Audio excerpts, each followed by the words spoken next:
കൃപയുടെ വാസസ്ഥലം കൃപാസനം.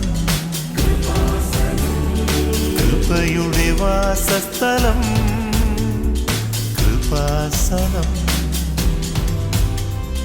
വേദനിക്കുന്നവർക്കെന്നും ആത്മധൈര്യത്തിനഭിഷേകം, വചനത്തിനഭിഷേകം, ആത്മസൗഖ്യത്തിനഭിഷേകം.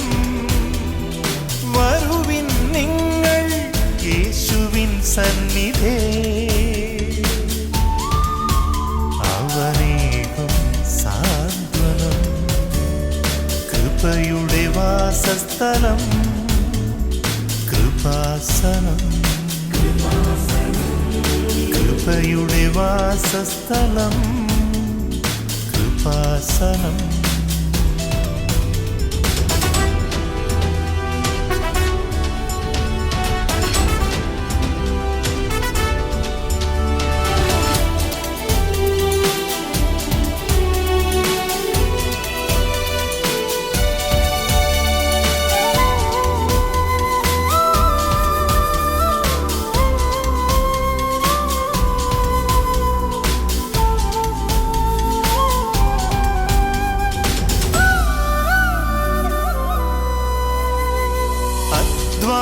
ഭാരത്താലേ തളരുന്ന സോദരേ, സഹനത്തിരമാലയിൽ പതറാതെ മുന്നേറിടാ.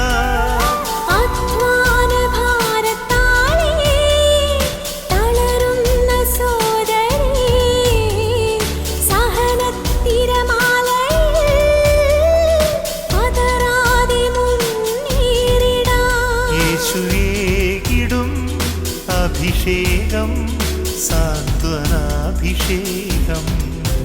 യേശുവേകിടും അഭിഷേകം സാന്ത്വനാഭിഷേകം. യേശുമിശിഹായിൽ ഏറ്റവും പ്രിയപ്പെട്ട എൻ്റെ സഹോദരങ്ങളെ, ഇപ്പോഴും നമ്മൾ പങ്കെടുക്കുന്നത് കൃപാസന സാന്ത്വനാഭിഷേകം ധ്യാനമാണ്.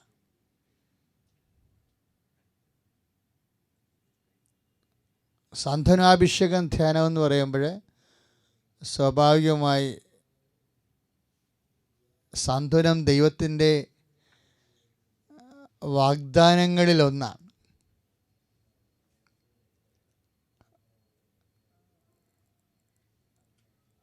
വാഗ്ദാനം നമ്മൾ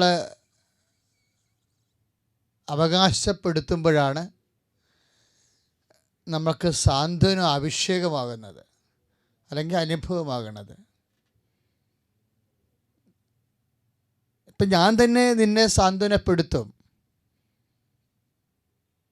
അല്ലാതെ തന്നെ ഒരു മധ്യവർത്തിയെ വെക്കത്തില്ല.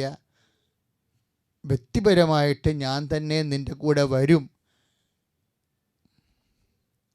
വ്യക്തിപരമായി ഞാൻ തന്നെ നിൻ്റെ ജീവിതത്തിലോട്ട് വരും എന്ന് പറയുന്നതിൻ്റെ കൂടെയാണ് അതിൻ്റെ ഫലമായി ഞാൻ തന്നെ നിന്നെ സാന്ത്വനപ്പെടുത്തുമെന്ന് പറയണത്.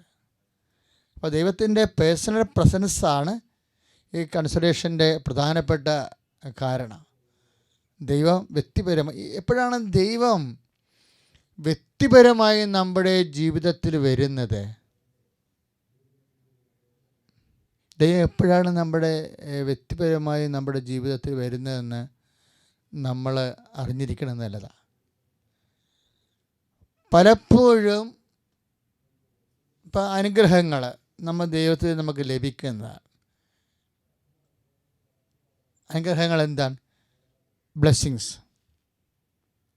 ബ്ലെസ്സിങ്സ് എന്താ? Physical favours. അപ്പോൾ ഭൗതികമായ ആനുകൂല്യങ്ങൾക്കാണ് ഈ അനുഗ്രഹങ്ങളെന്ന് പറയണത്. പലപ്പോഴും ദൈവത്തിൽ നമ്മൾ ലഭിക്കുന്ന ദൈവത്തിൻ്റെ പ്രസൻസിൻ്റെ ഒരു ഇഫക്റ്റായിട്ട് പലപ്പോഴും വരണത് ബ്ലെസ്സിങ്സ് വരാം. പക്ഷേ ഈ അനുഗ്രഹങ്ങൾ കൊണ്ട് ചില കാര്യങ്ങൾ, അനുഗ്രഹങ്ങൾ എന്ന് പറയുന്ന കേവലമായ ഫിസിക്കൽ ഭൗതിക ആനുകൂല്യങ്ങൾ നമ്മുടെ കാര്യങ്ങൾക്ക് പരിഹരിക്കാൻ പോരാതെ വരും. ഇവിടെയാണ് ദൈവത്തിൻ്റെ തനി സാന്നിധ്യം, വ്യക്തി സാന്നിധ്യം, പേഴ്സണൽ പ്രസൻസ് നമുക്ക് അനിവാര്യമായി വരുന്നത്. ദൈവ പൈതൽ അത് മനസ്സിലാക്കണം.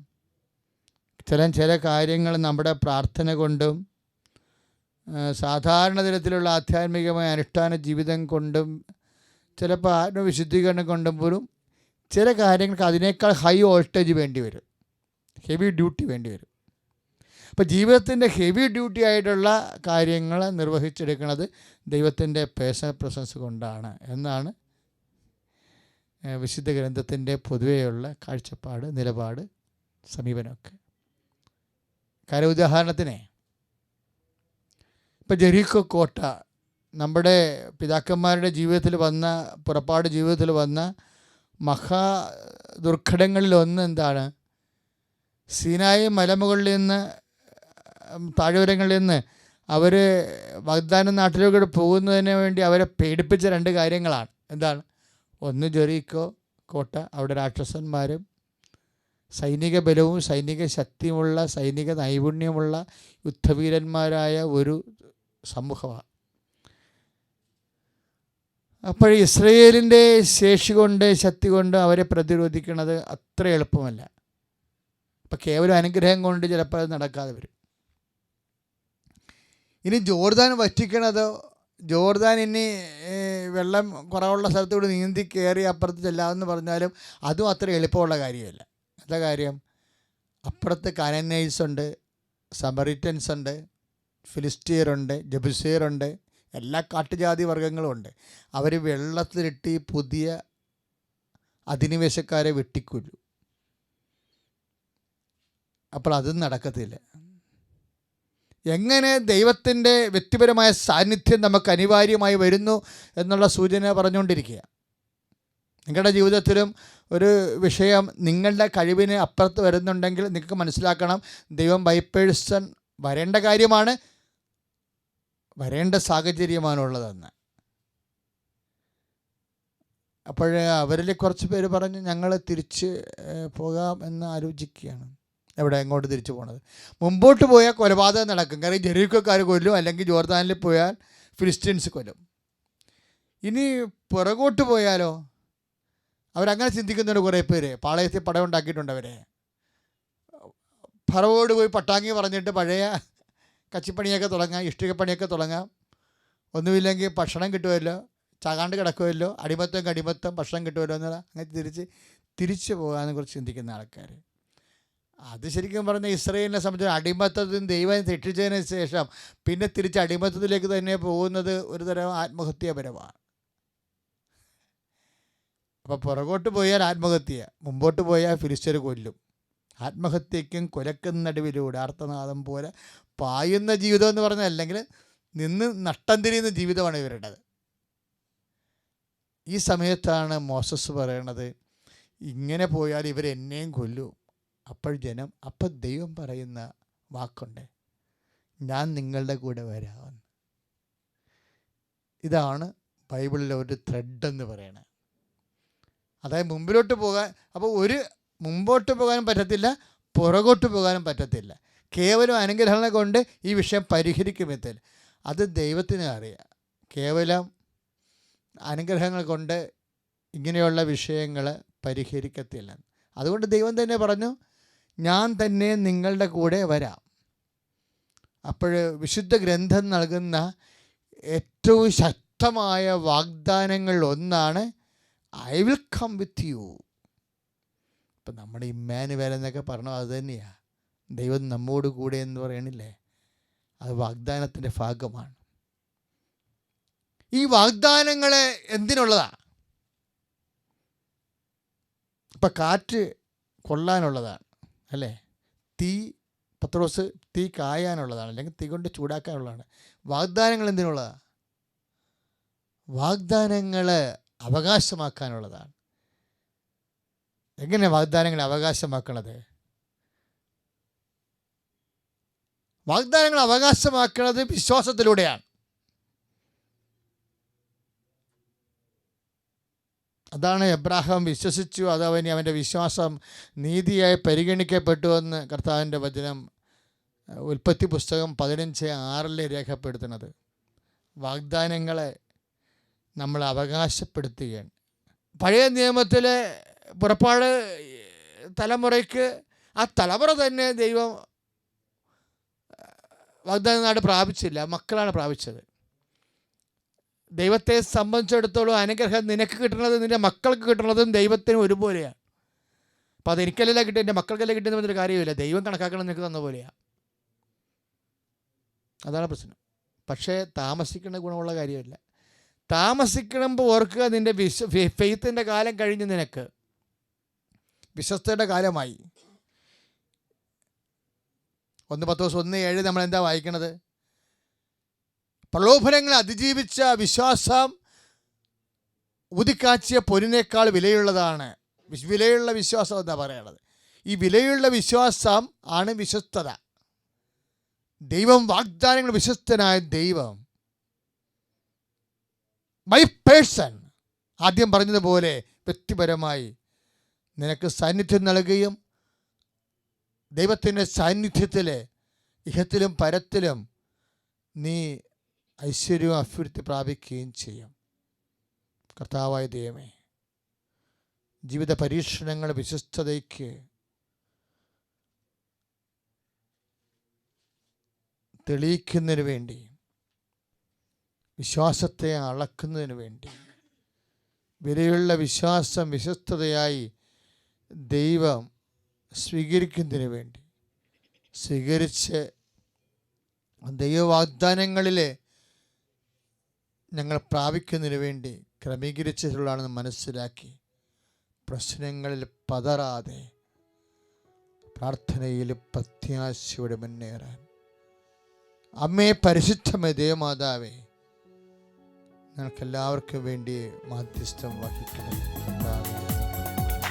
സിയോൻ യാത്രയതിൽ മനമേ ഭയമൊന്നും വേണ്ടിനിയും.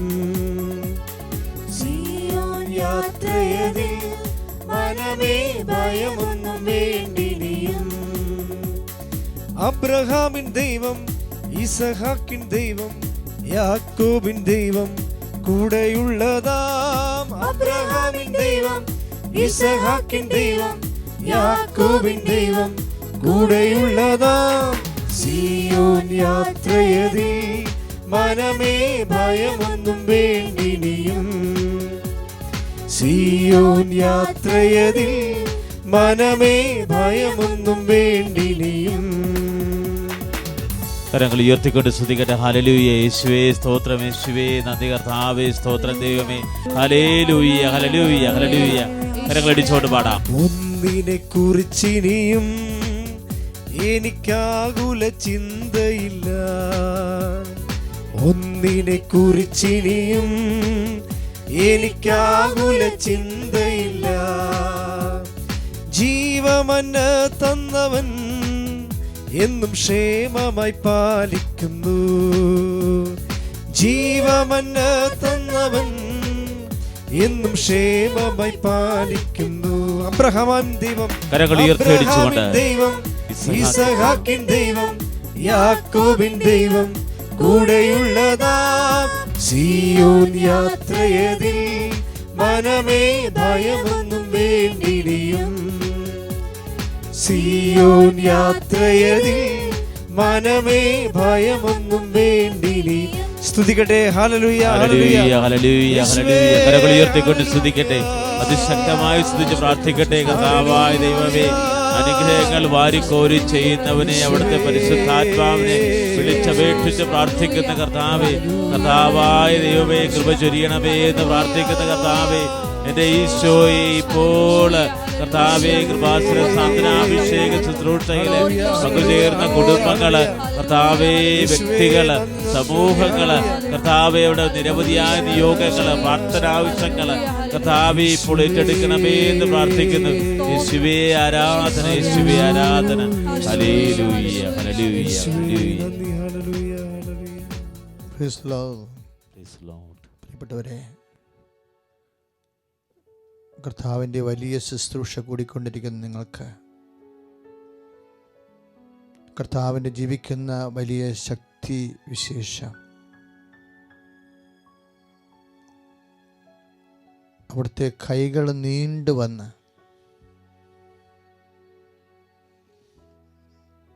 ഒരു മകളെ സ്പർശിച്ച വലിയ സംഭവമാണ് നമ്മൾ സാക്ഷ്യമായിട്ട് കേൾക്കാൻ പോകുന്നത്. പ്രത്യേകിച്ച് സാന്ത്വന അഭിഷേക ശുശ്രൂഷ നടന്നുകൊണ്ടിരിക്കുന്ന സമയത്ത്, ദിവ്യകുർബാന ടെലിവിഷനിൽ എഴുത്തുന്നുള്ളിൽ വെച്ച് ജീവനോടെ ആരാധിച്ചുകൊണ്ടിരിക്കുന്ന സമയത്ത്, ആരാധനയിൽ സാന്ത്വനാഭിഷേകത്തിൻ്റെ പ്രക്ഷേപണം, പ്രക്ഷേപണ ശുശ്രൂഷയിൽ പ്രാർത്ഥനാപൂർവ്വം പങ്കുകൊണ്ടുകൊണ്ടിരിക്കുന്ന സമയത്ത് അതീവ ശക്തമായി കർത്താവിൻ്റെ കൈകൾ കടന്നു വന്ന് വിശ്വാസിയെ സ്പർശിച്ച് എല്ലാ ഭയങ്ങളും മാറി, ശരീരത്തിൻ്റെ വേദന മാറി, കണ്ണിൻ്റെ കാഴ്ച പൂർണ്ണതയിലെത്തിക്കുന്ന വലിയ വീര്യ അനുഭവങ്ങളാണ് നമ്മളിപ്പോഴ് പ്രാർത്ഥനാപൂർവം ശ്രവിക്കുന്നത്. ആ ശ്രവിക്കുമ്പോൾ നിങ്ങൾക്കും ഈ ശുശ്രൂഷ, ജീവനുള്ള ശുശ്രൂഷയിൽ, കർത്താവിൻ്റെ തനി സാന്നിധ്യം നിറഞ്ഞു തുളുമ്പുന്ന ശുശ്രൂഷയിൽ നിങ്ങൾക്കും വിടുതൽ പ്രാപിക്കാൻ ഈ സാക്ഷി സഹായിക്കട്ടെ എന്ന് ഹൃദയപൂർവ്വം പ്രാർത്ഥിക്കുകയും ആശംസിക്കുകയും ചെയ്യുന്നു. നമുക്ക് സാക്ഷ്യം കേൾക്കാം.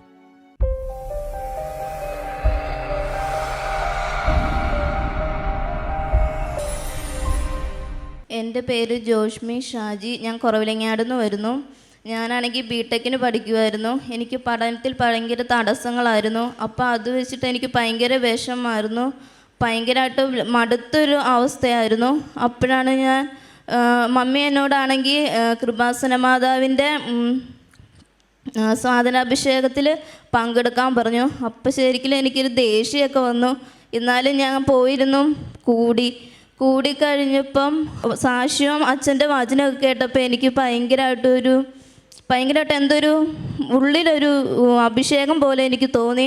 അപ്പം ഞാൻ അവിടെ ഇരുന്ന് പൊട്ടിക്കരഞ്ഞു. ഭയങ്കരമായിട്ട് കരഞ്ഞ് ഞാൻ മാതാവിനോട് പ്രാർത്ഥിച്ചു. മാതാവേ, എനിക്കും എന്തെങ്കിലും ഒരു വഴി കാണിച്ചു തരണമെന്ന് ഞാൻ പ്രാർത്ഥിച്ചു.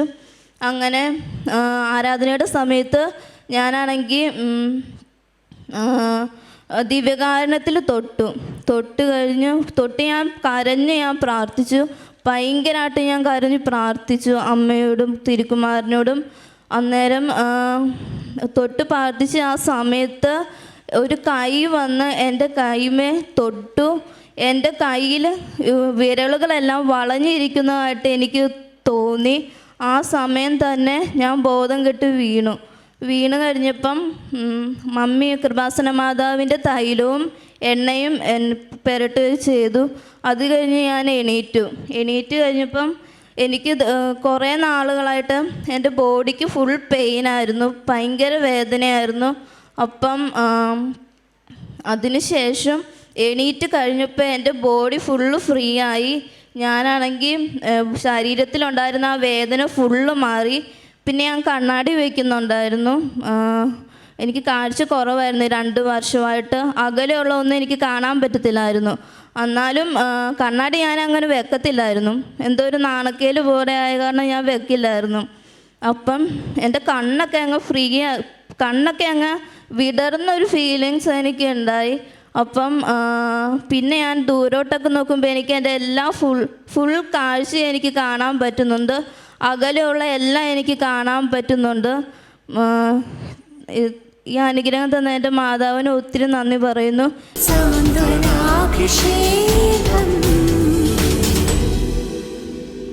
പ്രിയപ്പെട്ടവരെ, വളരെ വിദ്യാഭ്യാസമുള്ള, വളരെ വ്യക്തതയുള്ള, യുക്തിയുള്ള, സത്യമായ ഒരു അനുഭവമാണ് നമ്മൾ ഇപ്പോഴേ കേട്ടത്. എനിക്ക് പലപ്പോഴും തോന്നിയിരിക്കുന്നത്, അനുദിനം കൃപാസനത്തിൽ നടക്കുന്ന വീര്യശക്തി അനുഭവങ്ങളും കൃപാസനത്തിൻ്റെ അൾത്താറയിൽ നിന്ന് ലോകം മുഴുവനും ശുശ്രൂഷ പങ്കെടുക്കുന്നവർക്ക് ലഭിക്കുന്ന അനുഭവങ്ങളൊക്കെ നിങ്ങൾക്ക് യൂട്യൂബിലെ, ഫേസ്ബുക്കിലെ, അച്ഛൻ്റെ പേജിലൊക്കെ ശ്രദ്ധിക്കാം. അതായത് 10-32 കൊല്ലമായ ശുശ്രൂഷയിൽ നിൽക്കുമ്പോൾ എനിക്ക് മനസ്സിലായത്, ബൈബിൾ കാലഘട്ടത്തെക്കാളും ദൈവം ഇന്ന് നമ്മുടെ കൂടെ വളരെ ഹൃദ്യമായ രീതിയിൽ വസിക്കണ കാലമാണ്. ഇക്കാലങ്ങളിൽ ദൈവത്തെ അനുഭവിക്കാത്തവൻ ശരിക്കും ഒരു മുരടനായിരിക്കും. കാര്യം അത്ര കണ്ട് എല്ലാവരും ദൈവത്തെ അനുഭവിച്ച് സാക്ഷിയായി ജീവിക്കുന്ന ഒരു വലിയ കാലത്താണ് നമ്മൾ ജീവിക്കണേ. ഈ അനുഗ്രഹത്തിൻ്റെ വലിയ കാലത്താണ് നീ സാന്ത്വനാഭിഷേക ശുശ്രൂഷ ഇപ്പോൾ കൂടുന്നത്. പ്രത്യേകിച്ച് ഇപ്പോഴ് ജീവനോടെ ഈശോ ദിവ്യകാരുണ്യത്തിൽ എഴുന്നള്ളി അർത്താറയിലെ ആരാധന ആരംഭിക്കുകയാണ്.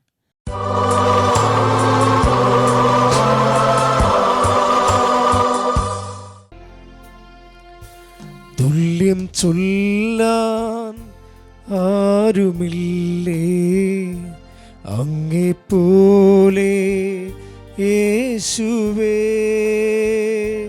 തുല്യം ചൊല്ലാൻ ആരുമില്ലേ അങ്ങെപ്പോലെ യേശുവേ,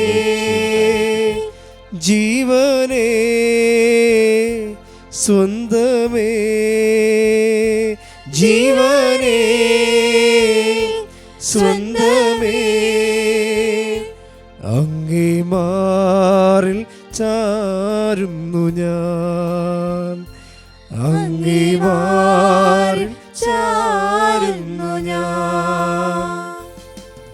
കരങ്ങൾ വീശിക്കൊണ്ട് ആരാധന ആരാധന ആരാധന ആരാധന നേരവും ആരാധന ആരാധന ആരാധന ആരാധന.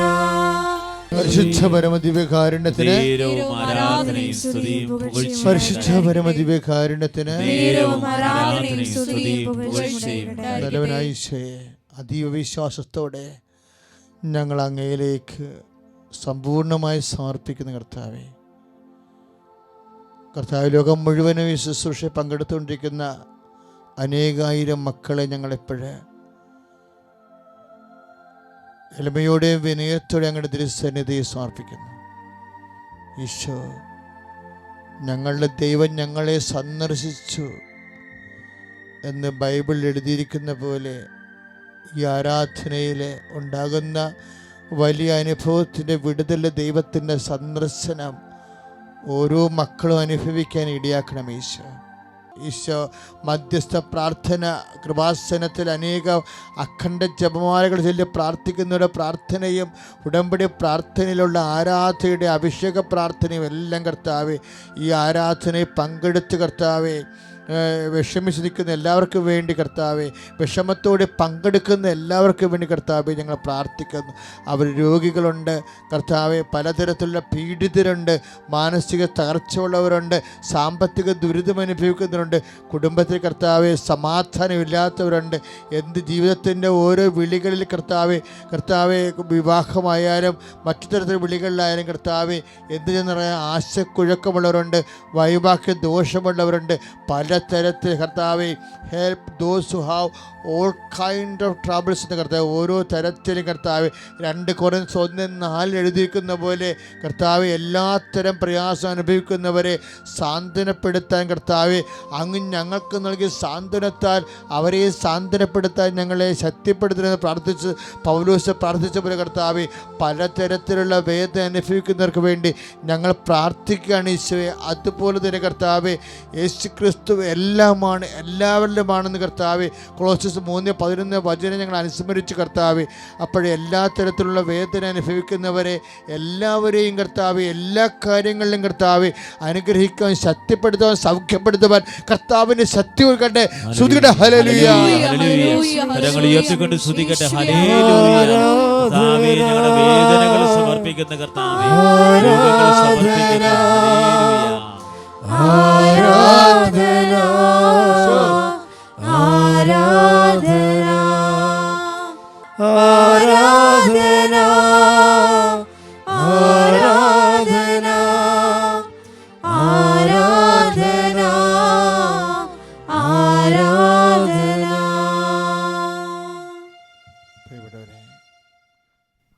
അതീവ വിശ്വാസത്തോടെ ശിരസ് നമിച്ച് ആരാധനയുടെ അനുഗ്രഹം പ്രാപിക്കാം. കർത്താവേ, അങ്ങ് ലോകം മുഴുവനും ഈ ആശീർവാദത്തിൽ പങ്കെടുത്ത് പ്രാർത്ഥിക്കുന്നവർക്ക്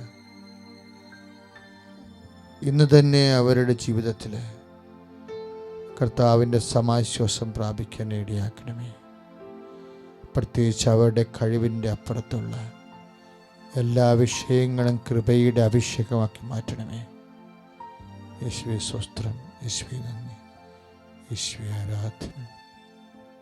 ജോബിൻ്റെ പുസ്തകം 1:10 പറയും, ജോബിൻ്റെ ജീവിത മേഖല ദൈവം വേലികെട്ടി സംരക്ഷിച്ചെന്ന്. യേശുക്രിസ്തു എല്ലാവരിലും എല്ലാമാണെന്ന് ആ വലിയ പ്രബോധനങ്ങൾ കൊണ്ടുകൊണ്ട് കരമുയർത്തി മനമുയർത്തി നമ്മുടെ ദുരിതങ്ങൾ സമർപ്പിച്ച് പ്രാർത്ഥിക്കാം. കർത്താവേ, മാരകമായ രോഗങ്ങളിൽ കണ്ട് കഴിയുന്നവര്, ആത്മഹത്യാ പ്രവണതയിൽ കഴിയുന്നവര്, മനോവിഷമത്തിൽ കഴിയുന്നവര്, സാമ്പത്തിക ഞെരുക്കത്തിൽ കഴിയുന്നവര്, കടഭാരത്താൽ വിഷമിക്കുന്നവര്, സ്വന്തമായി ഭൂമിയില്ലാത്തവര്, സ്വന്തമായി ഭൂമി പോലും സ്വന്തമായി പുരപണി ആരംഭിച്ച് പൂർത്തീകരിക്കാത്തവർ സമർപ്പിച്ച് പ്രാർത്ഥിക്കുന്ന കർത്താവേ, സന്താന ലബ്ധിക്ക് വേണ്ടി സമർപ്പിച്ച് പ്രാർത്ഥിക്കുന്ന ആശുപത്രിയിൽ കഴിയുന്നവരെ സമർപ്പിച്ച് പ്രാർത്ഥിക്കുന്നു. യേശുവേ സ്തുതിക്കുന്നു. കരങ്ങൾ ഉയർത്തി സ്തുതിക്കട്ടെ. പറയുന്ന കർത്താവേ, നൽകുന്നതിനെ ഓർത്ത് നന്ദി പറയുന്ന ഹല്ലേലൂയ, ഹല്ലേലൂയ. ശിരസ് നമിച്ച് ഈശോയെ ആരാധിക്കാം. പരിശുദ്ധ പരമ ദിവ്യകാരുണ്യ ഈശോയ്ക്ക് ആരാധനയും സ്തുതിയും പുകഴ്ചയും ഉണ്ടായിരിക്കട്ടെ. പരിശുദ്ധ പരമ ദിവ്യകാരുണ്യ ഈശോയ്ക്ക് ആരാധനയും സ്തുതിയും പുകഴ്ചയും ഉണ്ടായിരിക്കട്ടെ. പരിശുദ്ധ പരമ ദിവ്യകാരുണ്യ ഈശോയ്ക്ക് ആരാധനയും സ്തുതിയും പുകഴ്ചയും ഉണ്ടായിരിക്കട്ടെ.